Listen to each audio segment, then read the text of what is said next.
Ayan, good morning po sa inyo lahat. Morning. Nakaka-bless po ngayon pong umaga po na ito, no? Dahil po, ayan po, lalo na po kayo na po sa praise and worship po pa kayo na alam niyo po, nararamdaman niyo po talaga pa na Espiritu. Dahil po, simulan ko na po, bali po nung unang pre-practice ko po yung, dito tawag na ito, na unang beses ko pag-practice ng first fruit ay mga a few years ago. I started practicing the concept of first fruit a few years ago. Natutunan ko po yung first fruit sa isang preaching ng aking tatay nung doon pa sa may dating church natin sa yung sa taas ng jump shop. So, nung una ko nalaman ng first fruit, sobrang excited ko na nung una kong narinig yung first fruit.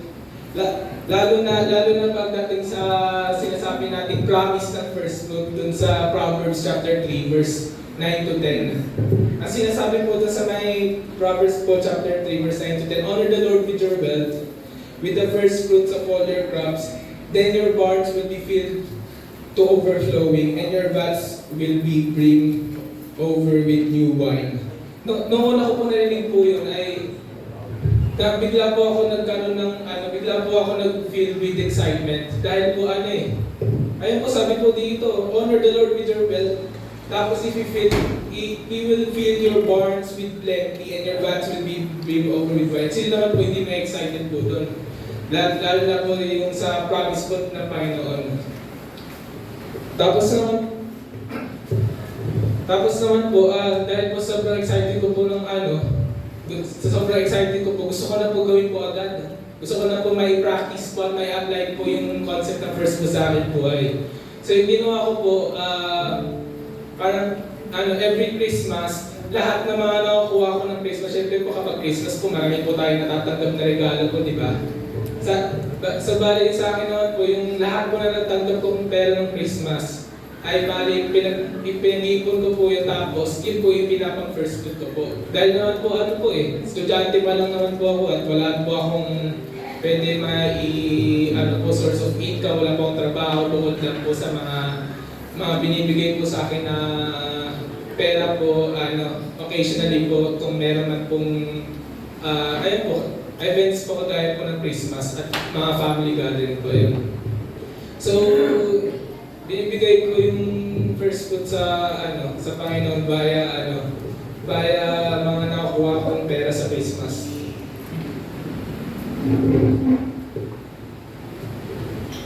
So sobrang excited yung dahilan naman na bakit ako sobrang excited na i-apply yung first fruit ay dahil gusto ko malaman kung ano yung magiging blessing, yung ibibigay sa akin blessing ng Panginoon na mag-fulfill na sinasabi na i-fulfill daw yung barn ko at yung vats ko ay i-overflow. So yun yung unang experience ko pa ng first fruit. Nung nag-mature naman po ako sa faith ko, as I grew more mature in my faith, I started to think na nag-iba naman yung nung mas nag-mature ako sa faith, nag-iba naman yung perspective ko pagdating sa first fruit. Na naging pananaw ko naman nung mas nag-grow pa yung faith ko ay lahat naman ng meron ako ay binigay na naman ng Panginoon. So, ba't ko pa naman pagkakaitin na ibigay sa kanya lahat ng meron ako? So, dahil yun po, magaya po sa sinabi po sa John 3:16, for God so loved the world, He gave His only begotten Son, that whosoever believes in Him shall not perish but have everlasting life.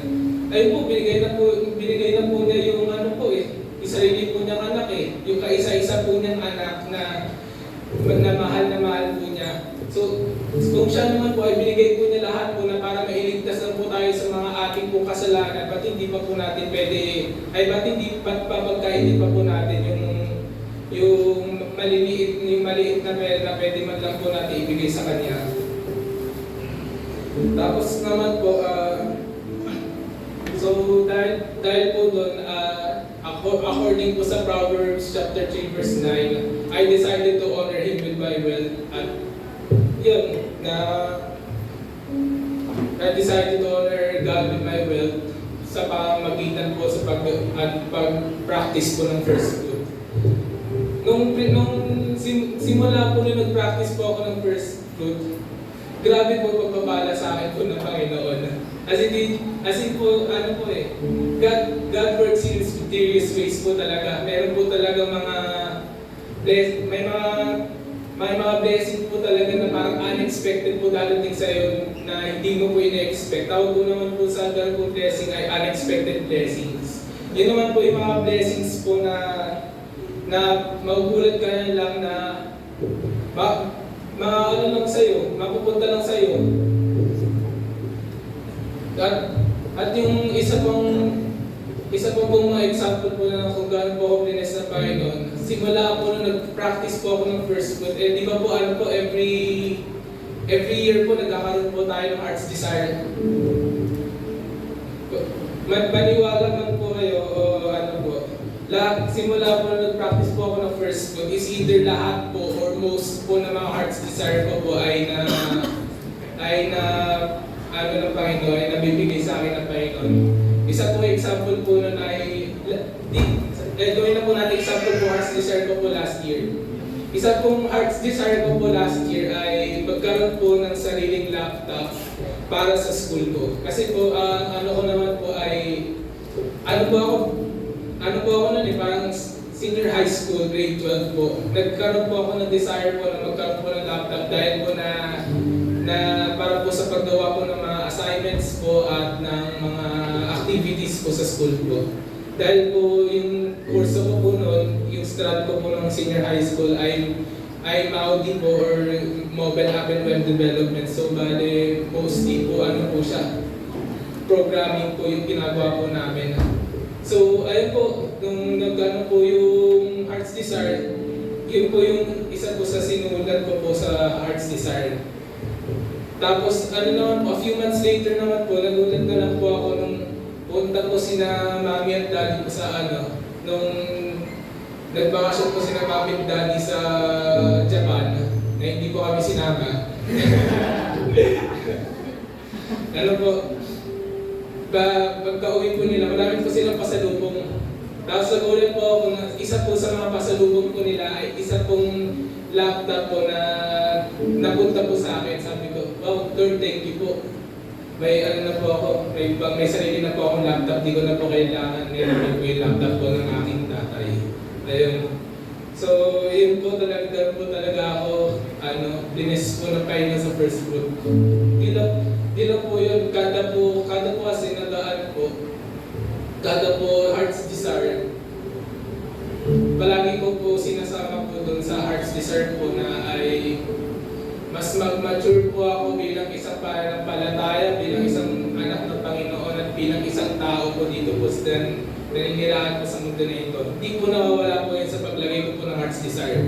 At biyaya po ng Panginoon, kada taon po ay mas ma-mature po ako. Whether it be sa pananampalataya o bilang isang tao, mas nagmamature pa ako doon. So, ayun po, yun din po yung isa pong examples po sa kung paano po ako pinagpala po ng Panginoon. Ang isa rin naman po sa mga heart's desire ko po nun ay mapa-deepen din po yung relasyon ko po sa Panginoon. That yung isa rin po sa hindi po nawala po sa paglagay ko po sa heart's desire. So, ayun, bigaya din every year may improvement, nag-improve din ako. Gumagawa ako ng effort para ma-deepen ko yung relasyon ko sa Panginoon. At ayun, yung result na po nun ay nag-mature po ako sa faith ko at bilang isang pagkakatao. Kaya ano po talaga eh, kaya po totoo po talaga sinasabi po sa Psalms chapter 37 verse 4 na sinasabi po na delight yourself in the Lord and He will give you the desires of your heart. Whether kung ano man po yan, whether kung material na bagay po yan, o kung meron ka po ba gusto mangyari kung nasa ngayong taon na ito, o kung gusto mo man po magkaroon ng mas mataas na grades, o meron ka po gusto i-fix sa sarili mo na alam mo na hindi ka nais-nais sa mata ng Panginoon. Ano po ganun po talaga po kayo. Kapag lumapit ka lang sa Panginoon, kapag inalign mo lang yung goals, yung heart's desire mo sa desire sa'yo ng Panginoon, ay tiyak po talaga na alim po yun ng Panginoon. Tiyak po na bibigay po yun sa inyo po ng Panginoon. Kaya ano po talaga, in-encourage ko po talaga na bawat isa pong anak po ng Panginoon ay mag-participate po sa first fruit. Hindi na po dahil dito po kumukuha po yung church po ng ng pagbayad po sa upa, sa kuryente at ano po. Hindi lang po yan po, hindi rin po pero hindi rin po dahil yun po ang isa pong way na para i-honor po natin ang Panginoon. So, yun lang po.